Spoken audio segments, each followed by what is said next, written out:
This week on the Computer Chronicles, technology and medicine.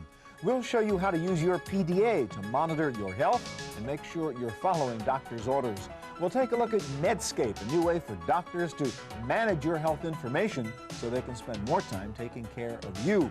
We'll show you the latest in robotic surgery, bringing together doctors and patients at opposite ends of the world. We'll take a look at a new website called yoursurgery.com, designed to help pre-op patients understand more about their upcoming operation. And we'll look at the latest medical simulators, which help young doctors learn without endangering real patients. Plus, my pick of the week, a terrific palm application that will help you stay healthy. Technology and medicine coming up next on the Computer Chronicles. Computer Chronicles is brought to you by the Oracle Small Business Suite, one completely integrated application that helps make it easier to run your business, including accounting, sales and service, your web presence, and more. Additional funding is provided by PC to PC, the online migration service from PC First, moving files, applications, and preferences from your old computer to your new one.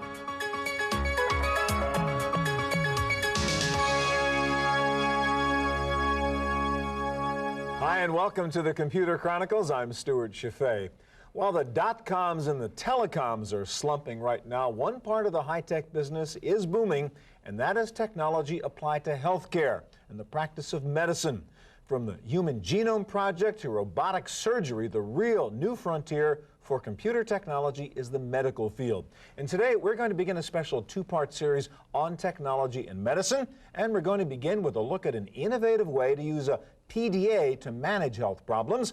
Here to show us Health Engage is Sharon Pizer of FireLogic. Hi, Sharon. Nice to be here. Okay, so as I said, this is really a PDA application, right, which you would run on your visor or We your do palm. PDA, internet, desktop, PCs, Macs, whatever you got. As we pretty talk much about, I mean, run. this is a handy form factor too. Absolutely. But we're going to demo on a computer because it's a lot easier for everybody to Yes. see. So let me ask you, first of all, the product is Health Engage. What does it do? I mean, what do I do with this as a consumer? Basically, the company that we are is called FireLogic. We make a product called Health Engage. Health Engage is kind of our health product data management. We are a data management, data collection, data visualization In specific company. terms, what does that mean? I know that one we're going to look at deals with people who have asthma, Health Engage asthma. This is Health Engage asthma that I have to demonstrate for you. So if I'm an asthma patient, what does this do for me? This basically, what asthmatics have to do is they have to keep track of how their peak flows and how they're doing as far as how their lung functioning is working, as well as whether they've taken their medication and things like that. And how do they normally do that? They normally do it with paper diaries. So you just keep a little book and write down? Yeah, it's actually a big bulky notebook. I took this, I was bad, my reading was this. Right, and it's very... And what's wrong with that? Patients do not like it, and kids do not like it. This is something that's really user-friendly that can be used anywhere, anytime, whereas paper diaries you have to lug with you, and it's not an enjoyable process. So if you got your PDA, you can enter the data direct. All right, show us the Exactly. kind of information a user would put into Health Engage. You would call this up. The first thing you have to do is register. I already went through that, created a username, created my age, my date of birth, information like that, as well as what medications I'm taking. Then it would call up a screen that would ask you to put the peak flow meter in your mouth, take a peak flow reading, they blow into it, basically measures how their lungs are functioning. All right, so a person who has asthma would normally use this thing to test their function of their lungs, are they? And not every single asthmatic uses a peak flow meter, but they can use this even without. All right, so collect data is the first thing you do? They would collect data. They can do it morning, evening, other time, just kind of very simply take you through it.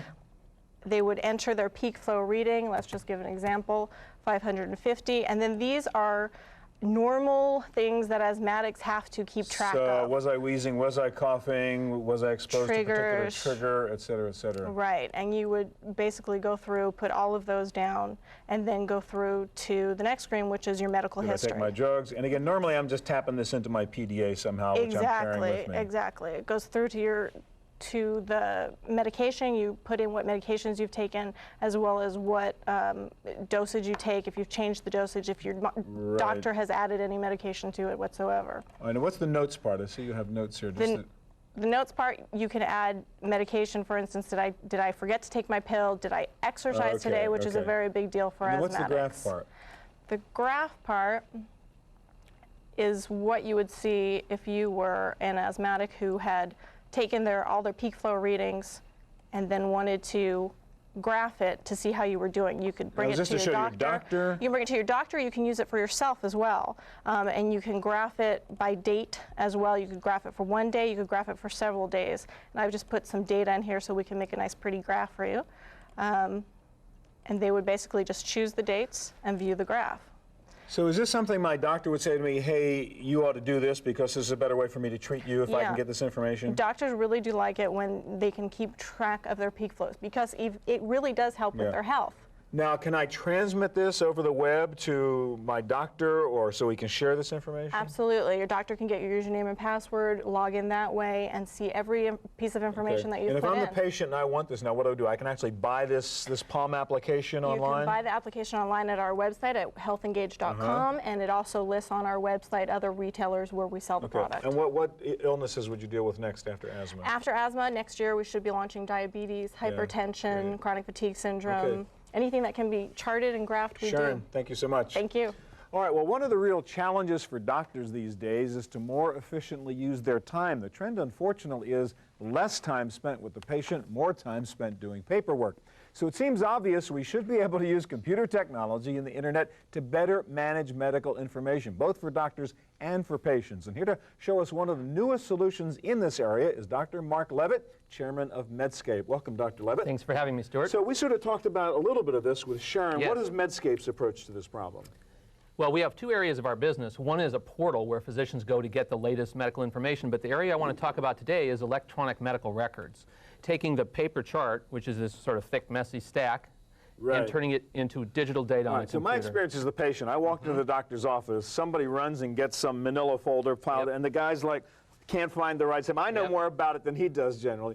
Yes. Are you trying to solve that problem? Absolutely. That is the problem that we're trying to solve. Why don't you just show it to us? Okay, what would the doctor have here? This is Logician. It's our electronic medical record product. I can bring up your chart in just an instant. Type in a few letters of your last name, and it's at my fingertips. One of the great things about the digital record is that thick chart, it takes forever to plow through it and see all the pages. We bring a summary right up front. One page right here. I know who you are. There's your photo, so I didn't mix up your chart, with the other Mr. Calloway. I know your problems. I know what medicines you're taking. I know your allergies or any warnings, and your most recent values like your last blood pressure, the last time you were in, and all the notes. Right at my fingertips, I have that information. And what are all the tabs we see along? Well, you can drill in. Many times the physician will look at your problems, but he wants to know everything you've ever had. So, for example, this shows that you had a cold last year. Or they're looking at your medications, and I can see you're on these 3, but have I ever given you anything else? And so I just click this, and I see everything you've ever had. And I'm also seeing things like your last refill. So we're not going to get confused about what medicines you've had. And I take it if I called into the doctor's office, again, somebody who answers the phone can access my information and say, no, call back tomorrow. Yeah, that's the huge difference. Usually you call and they put you on hold and they say, we're going to pull your chart and call you. With this, the person who answers the phone is the person who has your chart. All right. Now, Dr. Levitt, as a practical matter, when I'm sitting in that little examination room, I don't see a PC in that room. Right. So how do you get the doctor to do this? Good question. They may use a PC on their desktop, but in that little 8x8 exam room, there may not be room. And so that's why we're really excited about tablet computers. And, you know, handheld PDAs are good too, but your medical record's pretty complicated and hard to see. This is a tablet computer I brought with me here, and we have our application running. You're Carl Calloway. I just touch here, chart summary. Right now I'm seeing, here's your problems and medicines and allergies. So during our conversation, you're the doctor on the patient, you can be entering the data in real time. It's not that different with using it. You can see it's about the size and shape of a paper chart. Right, so you might have his little clipboard. Exactly. And then a lot of times the question is, how do I put the information in? Doctors actually enjoy looking up information more quickly on a computer, but who's going to put all this in? And they don't want to type. How do you get the information? That's one of the things that we've spent really a lot of years working on. In many cases, for a particular area, let's say the complaint that you came in with, they'll just touch that. Let's say you have, you're here for anxiety because you're on TV. Can you tilt this up a little bit so I can see it better? Go ahead. So with a click, they can fill in most of the boxes. In other cases, you're telling them something that there's no way they could find on a menu. In this case, they may use speech recognition. So in this case, I might say, the patient felt well after being seen on Computer Chronicles, period. And you get it on the screen. Microphone built into the stylus. Built into the stylus in this situation. Now, it's true that speech recognition is imperfect. And so they really should be only using that for parts of the chart that are difficult to fill in. Bottom line, Dr. Levitt, why is this better? I mean, this is going to be an investment. Doctors are reluctant to change the way they do things. How does this improve the healthcare situation? Well, safety and quality are probably the most important reasons. You know, there's between 44 and 100,000 deaths a year just from medical errors. And most of those errors are the information not being there at the right time. And we know in every other industry, we're using computers. We seem to think ordering a pizza is more important than making sure you're on the right medicines. These systems check drug interactions, make sure you don't have an allergy. So quality and safety are really the main reason, but they're going to save costs too. All right, two other issues. From the patient's point of view now, do I have the ability to get in and look at my records, you know, to know what did the doctor tell me, what was I supposed to do with that drug, et cetera? That's one of the great payoffs from this system. Once they use this system, your records are digital, and they can choose to make them available to you. And we have an application online, which I can show you here. It's called About My Health. This is where the patient goes. Now, it has very high security. Personal health information. Your personal access to your official medical record that your doctor creates. It's a high security site, 128-bit security. That's obviously the next issue. Everybody worries somebody's going to get into my medical information. It's very important that this be private. Probably medical information is as important or more important than financial. So your records actually don't become available online until you specifically ask your doctor. But once you do that, it's very valuable. You have a question at 11 at night. You click here, you access your chart, and there it is. Oh, that's right. These are the medicines I'm supposed to be on, or that Grandma's supposed to be on. Final question real quick. You know, doctors are a stodgy group. I'm sorry, Dr. Lehr, but they don't change easily. What do you do to get the doctors to do this because it is better?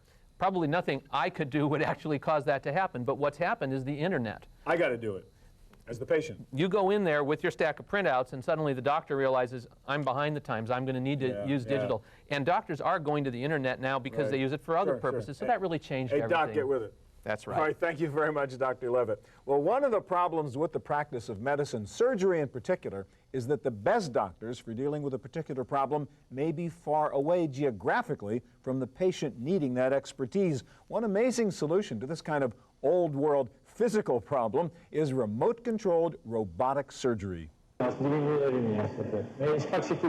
Lying underneath the green surgical sheets is a 68-year-old woman with gallbladder disease. She's in an operating room in Strasbourg, France, waiting for doctors to remove her gallbladder. The people you see in the operating room in France are the surgeon's assistants. The surgeon himself, Dr. Jacques Marescot, and his assistant, Dr. Michel Gagné, are 4,000 miles away in New York. This is the first time ever that a complete surgical procedure has been performed on a human being using telesurgery. It's all made possible by the new Zeus robotic surgical system developed by Computer Motion of Santa Barbara, California. The input controllers in New York are connected to the actual surgical instruments in France through a transatlantic fiber optic network provided by France Telecom. Surgical robots have been used for several years now, but this is the first time that the surgeon and the robot were not only in different rooms, but in different countries. The surgical robot has 3 arms, 2 to hold instruments and 1 to hold a video camera, which acts as the eyes of the surgeon. Robotic surgery not only solves the problem of distance, but many surgeons believe using robots is a better way to do surgery, allowing more precise movements, since the robotic arms filter away the slight vibrations of the actual doctor's hands. And the surgeon himself can be in a more comfortable position rather than being hunched over the patient. A network setup like this one obviously requires a high-speed network to avoid latency. In this particular operation, the latency between the doctor's movement in New York and the movement of the robotic arms in France was only 155 milliseconds. The gallbladder operation was completed successfully, the patient recovered in 2 days, and the U.S. Federal Drug Administration has now approved the use of the Zeus robotic surgical system for laparoscopic and thoracic procedures in the United States.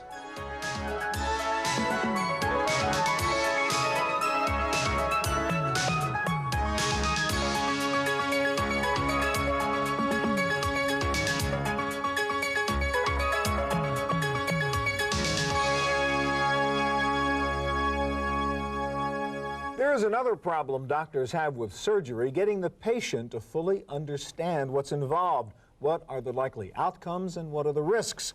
One innovative way of improving the communications between surgeon and patient is a new website called yoursurgery.com. Dr. Harold Portnoy is Chief Medical Officer and editor of the site. Welcome, Dr. Portnoy. Thank you. Let me ask you about the site. Now, what problem are you trying to solve with this website?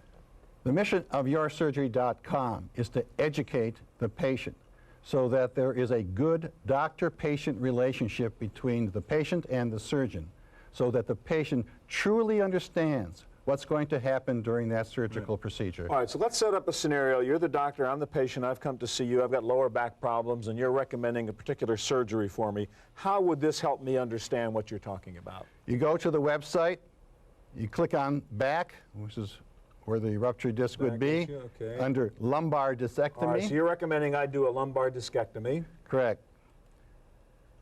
We then bring up lumbar discectomy, and it goes through the entire procedure, starting with the anatomy. You can't understand your procedure without knowing something about the anatomy. So this is general background for me or any other patient who's going to go through this procedure. For you, your family, anybody. Got it.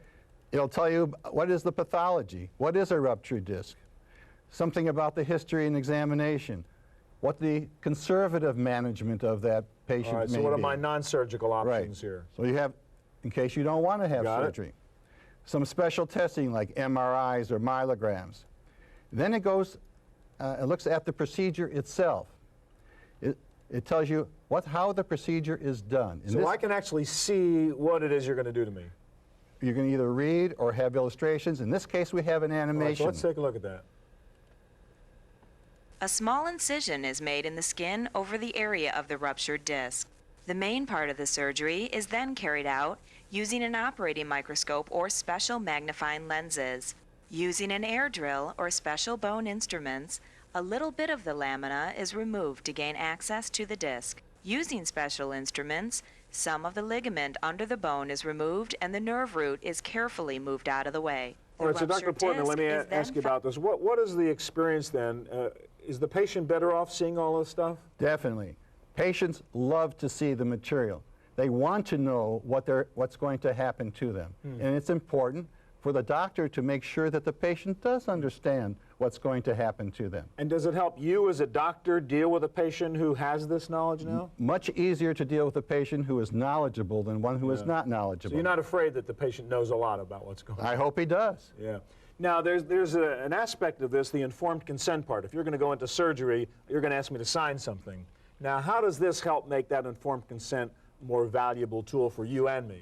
Well, we can actually convert this material that you see on the web to an informed consent. An informed consent is that piece of paper that you sign when you go into the hospital. It says the doctor so-and-so can perform that. And I know what I'm getting into. Right. And most of the time, complain afterward. Yeah, and most of the time it doesn't say anything. It says sign here. It says sign here. Yeah, right. So we'll put in a name here and a date of birth. Again, you're doing this right now on the computer, but in fact, we would print this out because I'm going to really sign a piece of paper and hand it over to you. You see it here on the computer, and it's going to be printed out. But everything that you see here is now printed out. You see, it gives my name as a doctor. Sure. It tells about the hospital. It tells about the patient, what the procedure is. All the stuff I saw on the website. Everything that you saw on that website is there. And at the end, it asks questions. Did Dr. Portnoy? Right. Did he tell me all this stuff? Yes. Et cetera, et the cetera. results of my tests. What the operation is going to be like. For the first time, it literally is informed consent. True not just informed consent, not just a signature. Dr. Portnoy, thank you very much.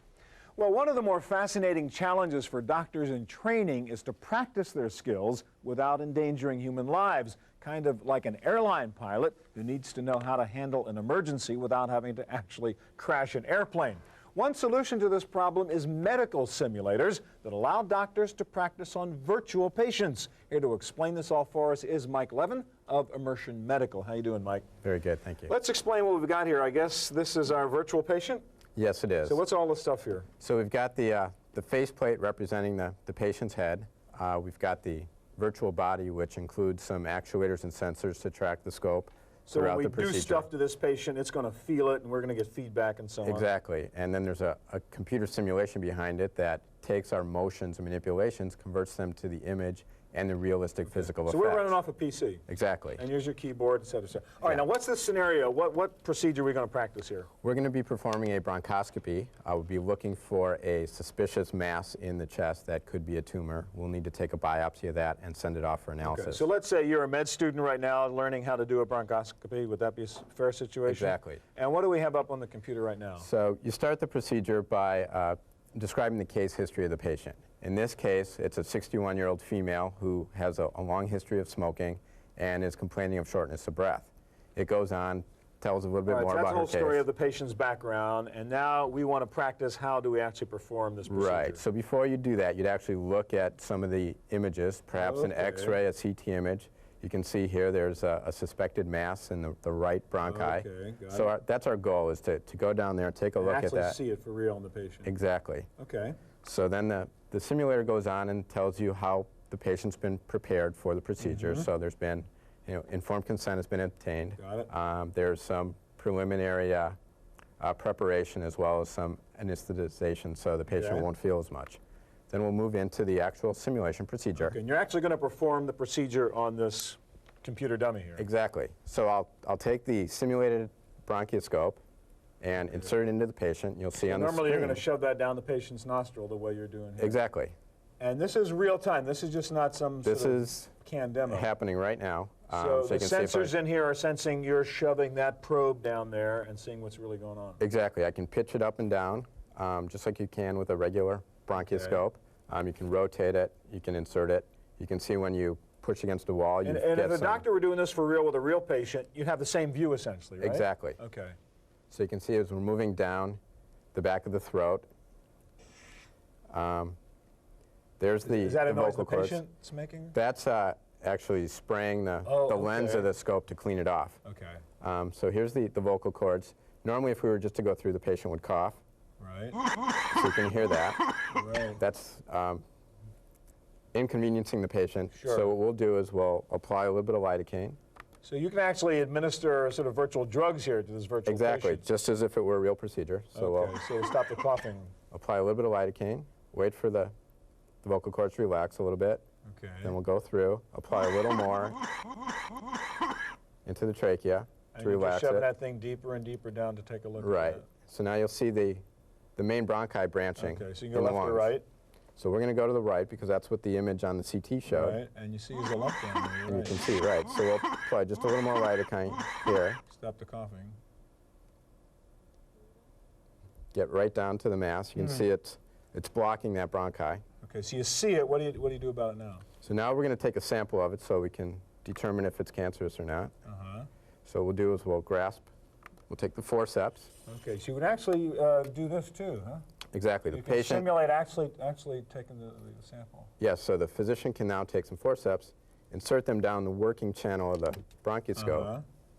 and you'll see in a minute that the forceps will protrude into the field of vision. There they There are. it is. Okay. You can rotate them, insert them. Right, right. So what we'll do is You go we'll, down and grab a piece of that tissue. exactly, so we open the forceps, we'll insert the scope a little bit further, get closer to it.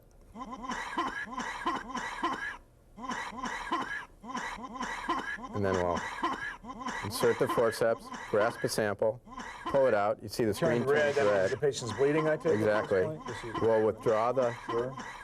sample, send it off to the lab for analysis. Oh. Then we'll apply a little bit of epinephrine to the area to help the healing. Okay. You start to pull that out. I hope we'll so. pull it Poor out. guy's coughing a lot. Yeah. Clean the screen off a little bit. Okay. And the patient stopped coughing. We could go down and look in the other bronchi if we so choose. Yeah. Make sure that's clear. And this is, I mean, this looks real. Like it was a real patient. Yes, it's the goal is to make it as physically, Sure. visually, For and the doctor. haptically And realistic. not injure a real patient. Real quick, last question. What other procedures might this apply to besides a bronchoscopy? There's several procedures, including flexible sigmoidoscopy, colonoscopy, vascular access, Yeah. such as IV needles, and That's great. also several cardiovascular procedures. Mike, thanks very much. You're welcome. Thank you. All right, that's it for our look at technology and medicine. Don't go away. Next up is my pick of the week, a simple way to use your PDA to stay healthy. I'll be right back.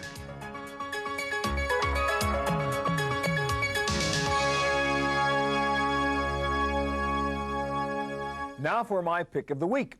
It's one thing to make sure you get the best high-tech health care when you get sick, but what's even better is not to get sick in the first place. Part of staying healthy involves having a good diet, but for many of us, that's a hard thing to do. Now there is a nifty little handheld application called Diet Log for the Palm Pilot that makes it a cinch to keep track of both your diet and your weight. Just enter the foods you eat each day by selecting them from the comprehensive food database that comes with the program. It's very easy to do, and you can customize or add special foods, then analyze what's happening. Let me show you. Okay, right now I have what was eaten here yesterday. That's breakfast, and I can go in here and take a look at lunch or dinner. I could have added snacks if I wanted to. There is dinner. And let's hit total for total food intake of the day. Well, that doesn't tell me much, just what I ate. So let's say analyze my diet and analyze the total diet for the day. Well, I see these were my targets. Everything looks cool except sugar. 229% of the sugar I should have consumed for that day. So I want to figure out what's going on there. So I say, let's take a look at what I ate and sort it by sugar content. So I go in here into sugar, and it looks like, whoops, Pepsi 40%, cookie 15%. It looks like at lunch was the culprit meal. If I take a look at lunch, and it says, you bet, 123% of my sugar was consumed in lunch alone. So, as you can see, this is very easy to use, very cool, and very revealing. Diet Log also comes bundled with a nice little free add-on called Weight Log, which helps you track weight loss and charts your progress for you. Both applications are small files. They download quickly, they install easily, and you can try them for free for 15 days at healthetech.com. That's it for this week's edition of the Chronicles. Thanks so much for joining us. If you have any questions about anything you saw on the show, please check out our website at computerchronicles.org. Hope we'll see you here again next week.